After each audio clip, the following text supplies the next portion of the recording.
What is it?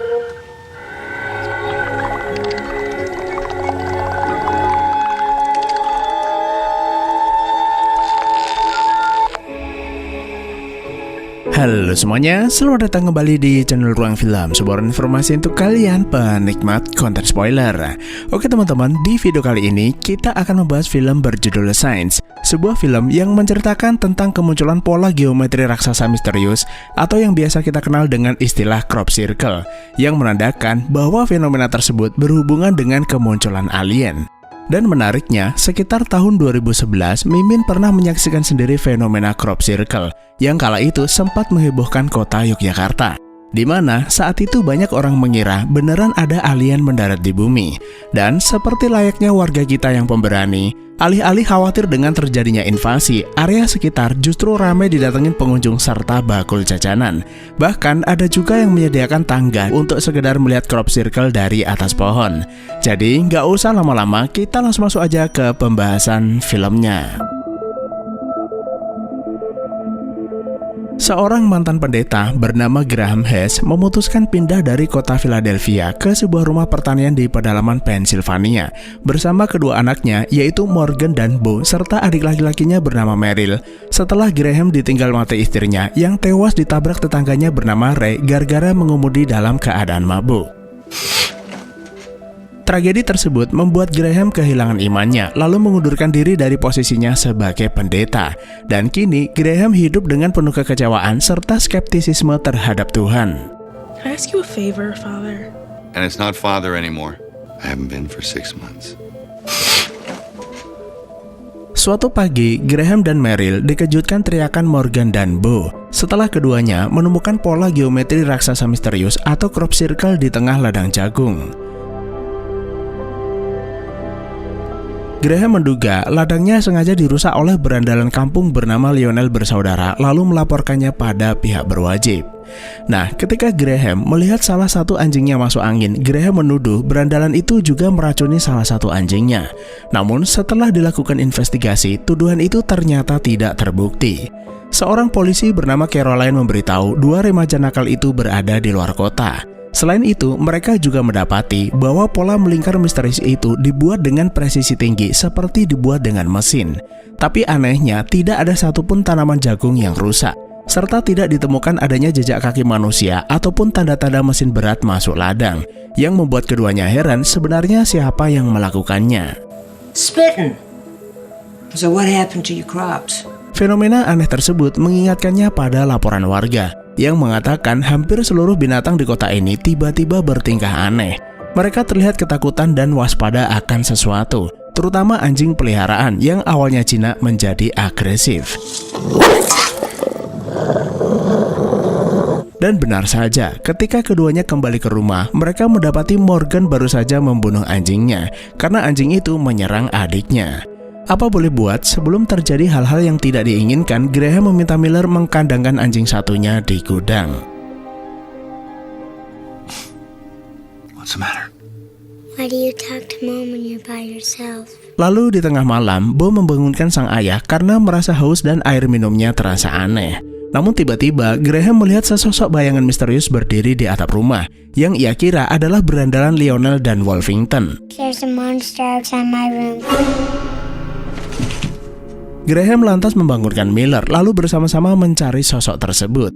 Akan tetapi, ketika keduanya mendengar suara aneh di atap rumah, mereka tidak yakin sosok itu adalah Lionel bersaudara, kemudian menghilang di tengah ladang jagung. You like that? Esok harinya, Graham kembali melaporkan kejadian semalam pada Caroline. Mereka disatroni sosok misterius dengan tinggi sekitar 6 kaki. Sosok itu bisa loncat ke atap dalam hitungan detik lalu menghilang di ladang jagung dalam waktu sekejap, yang tentu saja membuat Caroline tertawa mendengarnya. Karena hal semacam itu tidak bisa dilakukan seorang manusia. Namun yang pasti, selama belum ada bukti yang valid, Caroline tidak bisa memproses laporannya. This is one of the most elaborate hoaxes ever created. It's for real. Lalu di tengah perbincangan, Bo memberitahu sang ayah bahwa seluruh stasiun televisi menayangkan berita tentang kemunculan crop circle di berbagai negara. seperti Korea Utara, Rusia, ataupun Yogyakarta, Indonesia. Informasi buat pemilih untuk akhirnya mohon maju ke depan. Maju ke depan, Pak. And the quantity in which it has appeared implies the coordination of hundreds of individuals over many countries. Bahkan hanya dalam rentang waktu 72 jam saja, muncul 19 titik crop circle baru di negara India. By the early 80s, dismissed as hoaxes. Fenomena yang sama ternyata juga pernah terjadi sekitar tahun 1980. Para astronom meyakini pola tersebut dibuat oleh makhluk ekstraterestrial karena dibuat dengan sangat presisi dan sempurna. Meski pada akhirnya banyak yang menganggap fenomena itu hanyalah ulah iseng oknum tidak bertanggung jawab. Tapi kini dengan banyaknya crop circle yang muncul di berbagai negara, para astronom kembali meyakini bahwa fenomena tersebut memang dibuat oleh makhluk luar angkasa. Come here, we turn the radio. Setelah itu, Graham dan yang lain pergi ke kota untuk membeli persediaan. No radio either. Just for a while. Setibanya di sana, Morgan dan Bo mampir ke toko buku untuk mencari buku tentang alien. Sementara Miller ingin mendatangi kantor polisi nyari informasi terbaru, dan Graham pergi ke apotek membeli obat asma untuk Morgan. Can I ask you a favor, Father? And it's not father anymore.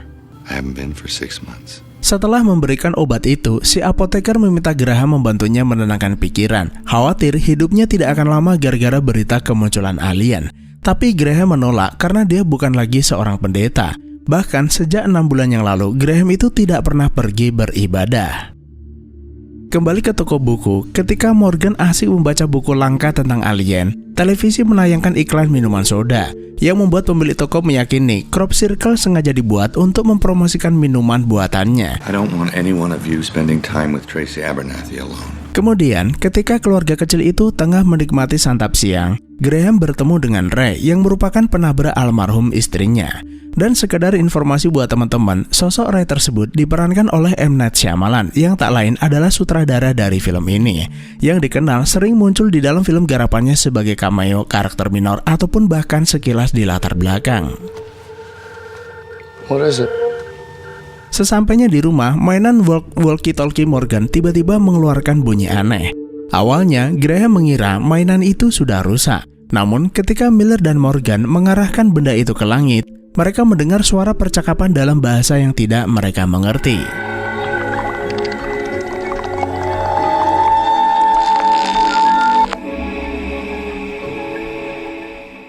Lalu di malam harinya, ketika Graham hendak memberi makan anjingnya, anjing itu terus-terusan menggonggong ke arah ladang jagung seolah ada yang membuatnya ketakutan. Graham curiga berandal kampung Lionel bersaudara sengaja kembali untuk meneror rumahnya. Karena itu, Graham mencoba memeriksanya, lalu berteriak agar mereka berhenti mengganggu keluarganya. You're not going to get famous. I'm not going to report this or anything you do to my crops. You're wasting your time here. Saat hendak kembali, Graham merasa ada sesuatu mengintainya dari balik kegelapan. Dan tiba-tiba ia dikejutkan penampakan kaki misterius lalu buru-buru pulang ke rumah.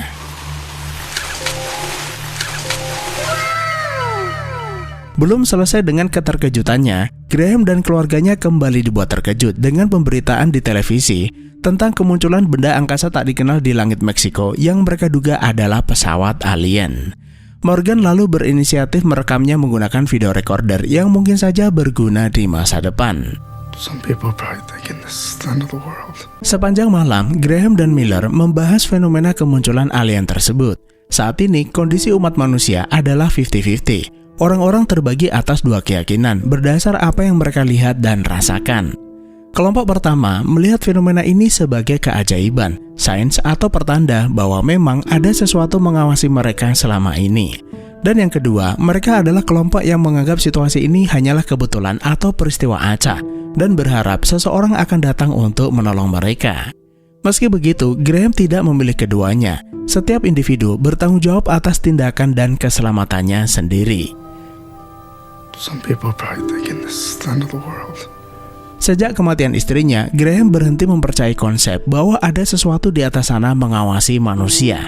Oleh sebab itu, apapun yang terjadi, hanya mereka sendirilah yang bisa menentukan nasib bagaimana ke depannya. Hal ini membuktikan rasa kehilangan yang begitu dalam bisa membuat iman seseorang menjadi goyah, bahkan cenderung akan menyalahkan keadaan atas apa yang sudah ditakdirkan. Esok paginya, Miller memindahkan TV ke gudang agar anak-anak tidak menonton berita tentang alien. Tapi hal itu justru membuat Miller terobsesi mencari tahu tujuan mereka datang ke bumi. Saat ini tidak terlihat tanda-tanda penampakan pesawat alien di atas langit. Tapi sebenarnya mereka menggunakan teknologi kamuflase yang bisa membuat pesawat seolah menghilang. So the aliens can't read our minds. Di lain sisi, kedua bocil ternyata lagi asik membaca buku tentang konspirasi alien.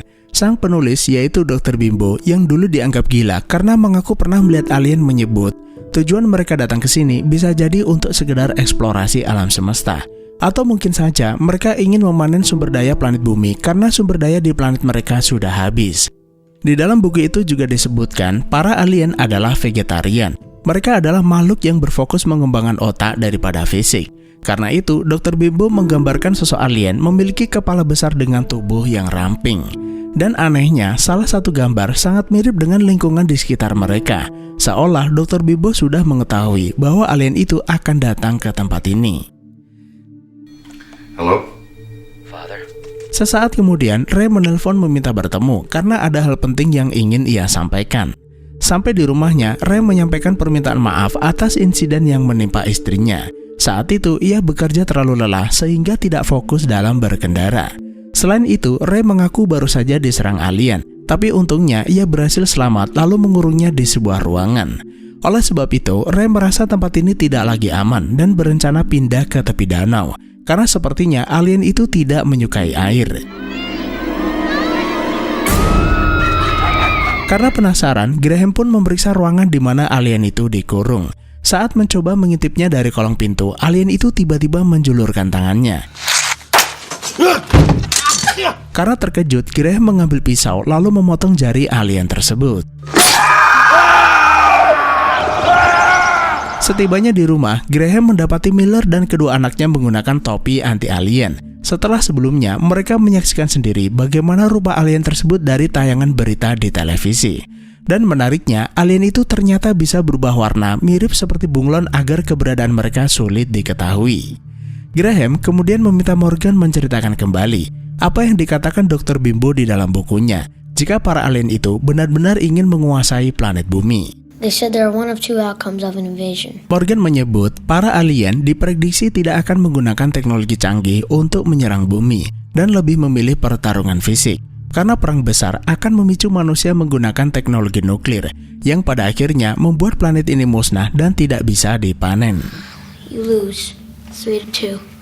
Graham lalu meminta semua orang berkemas untuk pindah ke tepi danau demi menghindari serangan alien. Ray memberitahu para alien itu tidak menyukai air. Tapi Morgan dan Miller menolak. Mereka tidak tahu apa yang terjadi di luar dan lebih baik bertahan di dalam rumah.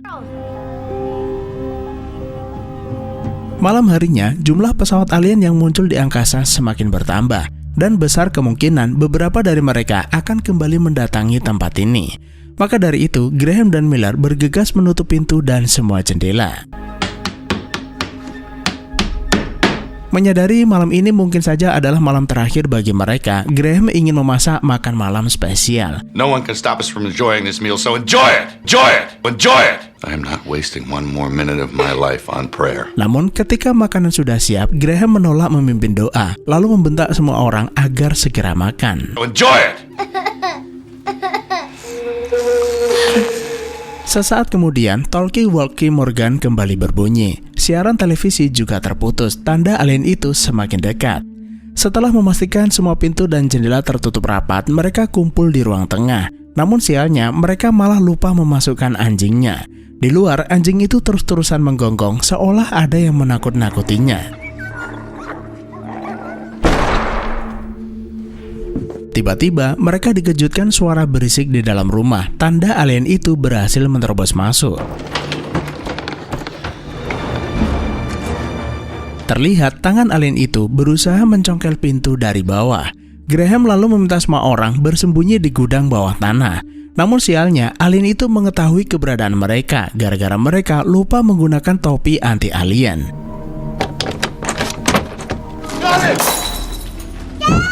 Karena panik, Miller malah tanpa sengaja memecahkan lampu. Situasi gelap itu membuat asma yang diderita Morgan kambuh. Tapi untungnya Morgan masih bisa diselamatkan. Dan untuk sementara waktu, mereka terpaksa bertahan di gudang ini sampai kondisi benar-benar aman. Esok harinya, mereka mendengar siaran radio yang memberitakan bahwa alien itu perlahan mulai pergi. Pihak militer akhirnya menemukan cara melawan alien tersebut berdasar informasi dari seorang penyintas yang tak lain adalah Ray. Selama invasi, para alien itu menyebarkan gas beracun sehingga menyebabkan banyak kematian. Berdasar penyelidikan sementara, tujuan alien itu datang ke sini sepertinya bukan untuk menguasai planet bumi, melainkan memanen manusia untuk dijadikan bahan penelitian. Namun terlepas dari semua itu, Miller ingin mengingatkan Graham bahwa di antara banyak korban di seluruh dunia, mereka berhasil selamat dari teror alien. Semua ini berkat kepedulian setiap individu untuk saling menjaga satu sama lain. Miller nggak masalah jika Graham tidak mampu melindungi keluarganya dengan baik. Tapi satu hal yang tidak bisa ia terima adalah ketika kakak laki-lakinya yang ia banggakan dan memiliki segala yang ia inginkan, mulai kehilangan kepercayaan pada banyak hal. Miller berharap Graham kembali seperti dulu demi anak-anaknya. Setelah memastikan keadaan di luar aman, Graham membawa kedua anaknya naik ke atas, lalu mengambil televisi di gudang untuk mengetahui perkembangan terbaru. Namun tiba-tiba, Graham dikejutkan kemunculan alien yang berhasil menyandera Morgan, yang jika diperhatikan, sosok alien itu adalah alien yang jarinya dipotong Graham di rumah Ray. Alien itu kemudian menyemprotkan gas beracun ke hidung Morgan.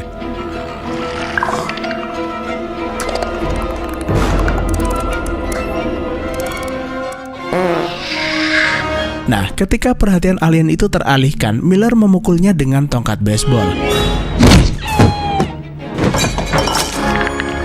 Alien itu membentur lemari, lalu terkena tumpahan air yang membuat tubuhnya melepuh. Apa yang dikatakan Ray ternyata benar. Alien itu lemah terhadap air, lalu menyiram alien itu dengan air untuk membunuhnya.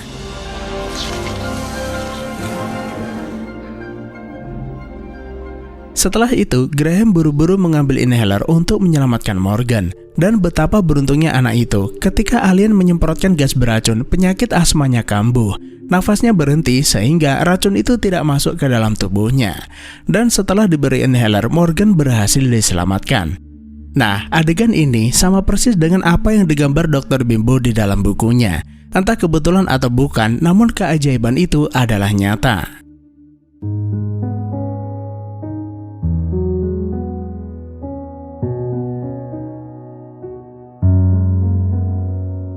Adegan kemudian berpindah ke beberapa minggu kemudian. Terlihat Graham berprofesi kembali menjadi seorang pendeta dan akhirnya film pun selesai. Nah, jadi teman-teman, film ini pada akhirnya lebih dari tentang sekedar mengalahkan alien, melainkan tentang seorang manusia yang berhasil melihat tanda-tanda dan menemukan kembali harapan dan keyakinannya di tengah kegelapan. Film ini mengajarkan kita agar tidak mudah menyerah dan bersedih, apalagi sampai kehilangan iman hanya karena kita kehilangan sesuatu yang sangat kita sayangi. Justru cobaan itulah yang seharusnya bisa kita gunakan sebagai landasan untuk meraih kembali keyakinan yang hilang. Hidup ini bukan serangkaian kebetulan yang acak. Ada rencana yang bekerja di balik layar. Penderitaan, kehilangan, dan bahkan kelemahan kita memiliki tempat dan tujuannya masing-masing. Penyakit asma Morgan yang selama ini menjadi sumber kecemasan Graham justru menyelamatkan nyawanya. Padahal sebelumnya Graham selalu berpendapat bahwa segala sesuatu yang terjadi hanyalah serangkaian peristiwa acak tanpa makna. Yang kedua, mereka yang percaya tentang adanya Tuhan yang bekerja di balik setiap peristiwa baik ataupun buruk pasti memiliki tujuan tertentu. Kata-kata terakhir istri Graham sebelum meninggal yang menjadi trauma Graham justru menjadi panduan untuk menyelamatkan keluarga. Dan yang terakhir, keluarga dan kerjasama adalah kekuatan terbesar. Apa yang menyelamatkan Graham dan yang lain adalah ikatan keluarga. Meryl digambarkan sebagai sosok tulang punggung dan emosional. Anak-anak bukanlah sebuah beban, tapi bagian penting dari solusi, yang pada akhirnya peran merekalah yang menyelamatkan Graham dari kegelapan. Dan itulah alur film The Signs. Terima kasih udah menonton, sehat selalu buat teman-teman dan sampai jumpa di next video.